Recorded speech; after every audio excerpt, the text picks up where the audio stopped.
I was hoping to do a power rankings on Christmas Day or even Christmas Eve, but there was just too much to do, so I wasn't able to do it. So this is my Netminder power rankings for as of Christmas Eve, the day after Christmas, since there are no games being played on any of those days. It's all the same. So here's my current Netminder power rankings. At number 12, I have Joey Decord. He has fallen off pretty dramatically lately, as also has his team. Seattle is slipping downward in the standings, and Decord's play has slipped with it. Obviously, a debate can always be had for, is the poor play of the team leading to the poorer goaltending? I'm not saying he's bad. Or is the poorer goaltending leading to the poorer play of the team? Let's face it, 9 times out of 10, it's both. But Decord on my power ranking slips down to 12, and since I only do 1 through 12, if things continue to go in the direction they're going, he's not likely to be on my power ranking next week. Number 11 is UC Saros. Saros has been, I would say, surprisingly above average to really good, especially when you consider the fact that Nashville has not. So Saros, I think, is probably a goaltender who's easy to overlook this year as far as how well he's playing. It's easy to fail to take note of him because it's easy to overlook or ignore or not think about Nashville since they are toward the bottom of the standings. At number 10, and slipping a little bit also, is Lucas Dostal of Anaheim. He's another one who his play has been significantly better than his team's play. Now, I do think Anaheim looks stronger this year than they have in the last couple of years. And John Gibson has also played well, but Dostal has been really quite remarkable. But his numbers of late have not been as strong as they had been. At number 9, I've got Logan Thompson with Washington, and I think, both Logan Thompson and Washington in general are quite the shocker this year. So if I remember correctly, I don't think I had Thompson on my power rankings last week. I'm not sure. I don't have that note in front of me, but if I did, I'm quite certain he's moved up, but I think he's moved on to the board. At number 8, I have Vejmelka from Utah.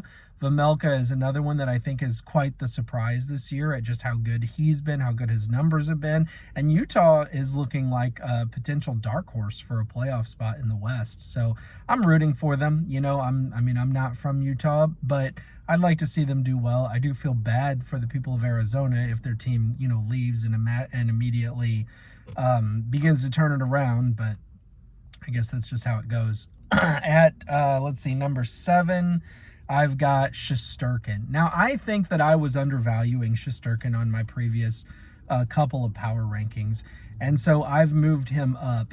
Though his win-losses in his last 5 games are, I think it was 2 wins, 3 losses in his last 5 games. If you look at those 5 games, his save percentage was .933 or higher in 4 out of 5 of them. Now, in one of them, it was only in the 700s, so I'll grant that wasn't good. But overall, Shesterkin, another goaltender who's been on a team that has not performed well particularly, but he has outperformed his team. At number 6, I've got Andrei Vasilevsky from Tampa Bay. I think, for me, Vasilevsky has had an extremely strong season. Statistically, he's done very well. And I would say, and maybe this is just my perspective, maybe I'm paying attention to the wrong news outlets, I don't know, maybe I'm watching the wrong games. I would say he has quietly put together a strong season. And the reason that I say quietly is because I feel like year after year, Vasilevsky is always, touted as top goaltender. Obviously, he's won a Vezina, maybe 2. I'd have to go back and look, and won a couple of Stanley Cups. But this year, I don't know that he's being talked about, at least not in the news outlets that I'm following, as, the amazing Andrei Vasilevsky. But I think he's quietly putting together a really strong season, and Tampa Bay, they look strong. I would not want to have to face Tampa Bay in the playoffs, no matter what team I was. After Vasilevsky at number 5, For New Jersey, I've got Jacob Markstrom, who has been very strong and has moved up my power rankings a bit, I do believe, over the last couple weeks. I'd have to go back and look for sure what his previous ranking was, but he also is putting together a very good season. And I will openly admit that I did not think New Jersey was going to make the playoffs this year.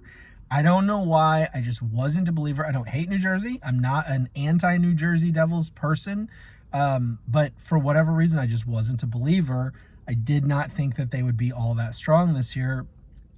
I was wrong. I'll eat that crow. I'll take that back. At number 4, I've got Jake Ottinger. Now, Jake Ottinger, I think his play is not as strong as it can be. I do think that his ceiling is higher than his current performance. I think that's true for Dallas as a whole team as well.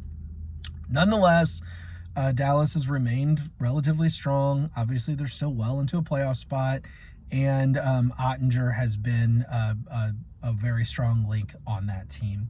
At number 3, I have Linus Ullmark from Ottawa, who has been out of this world. If you look at his statistics, I don't have them in front of me, over the last, 7 or 8 games, his save percentage is well up into the 9-somethings. I can't remember if it was 50s or 60s. Whatever it was really good.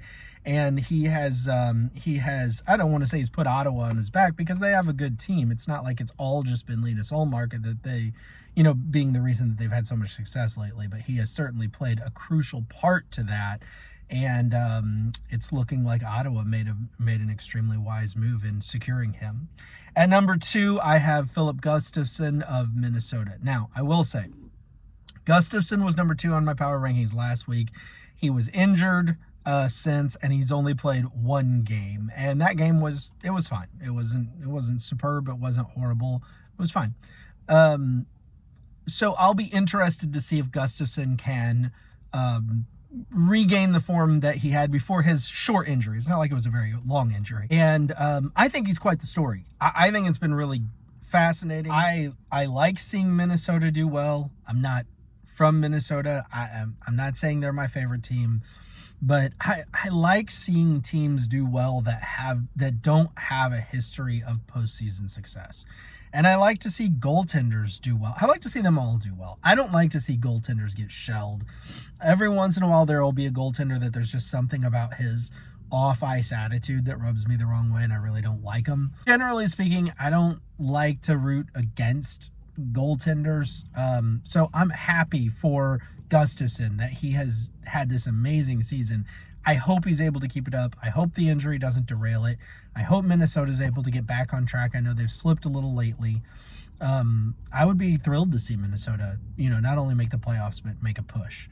And then at number 1, I've got, before I say that, let me say one thing. You may notice Anthony Stolarz is off. He's been in the top 3 of my power rankings almost every week for a while. He is off because he's been injured. He's injured for a while. I think they said he was going to be out 4 to 6 weeks. I'm not sure how far into that we are. So I've taken him off of the power rankings for now. But at number 1, I've got, no surprise, Connor Hellebuyck. Connor Hellebuyck, I think he leads the league in save percentage. He leads the league in goals against average, at least for goalies that have played over a certain amount of games. And by the way, I'm basing this on goaltenders that have played 17 games or more. So goaltenders that have played fewer than 17 games, I'm not even considering them. He has, according to one website, his goals saved above expected, speaking of Connor Hellebuyck, is 21.6. 21.6 goals saved above expected. That's number 1 in the NHL. He's had 22, is that right? 22 quality starts. Has he started that many games? Yeah, I guess he has. 22 quality starts. So that's a pretty phenomenal mark. I believe that's number 1 in the NHL also. And so I don't really care what statistic you look at or how you decide to slice it. Connor Hellebuyck is the man this year. 4 shutouts also, I believe. Anyway, so that's my ranking for this week. I hope you had a Merry Christmas, and thanks for watching. Bye now.